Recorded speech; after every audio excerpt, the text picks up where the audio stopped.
Rồi, nông nghiệp miền Tây mến chào tất cả các bạn nha. Tiếp tục với cái cây 1N2 gồ các bạn ơi. Cắt lúa vụ 3 các bạn. Thì nghe nói lúa giống 5451 các bạn, vụ này bán được giá 5.000 các bạn. Thì nhưng mà vật tư phân thuốc đồ quá trời mắc, nên nông dân mình không có lời được nhiều nha các bạn. Nó lầy lội, không có nước nó lầy dữ lắm.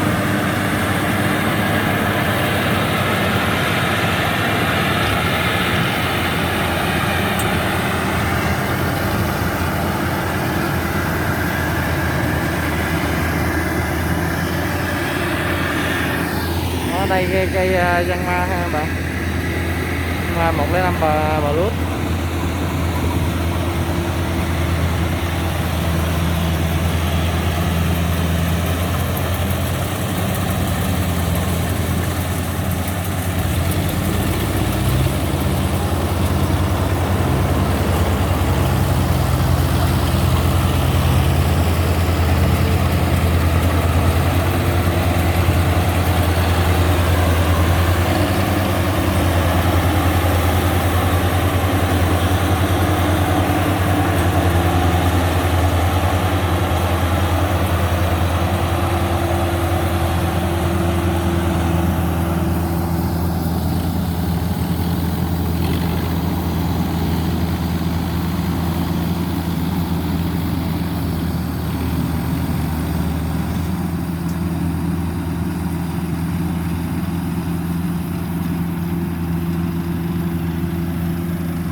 Đất chập trong vườn này mấy lam nó xong rồi bạn.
Qua mẫu nè, cắm đầu nè, cắm đầu nè.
đó thì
rồi xong rồi đó các bạn ơi.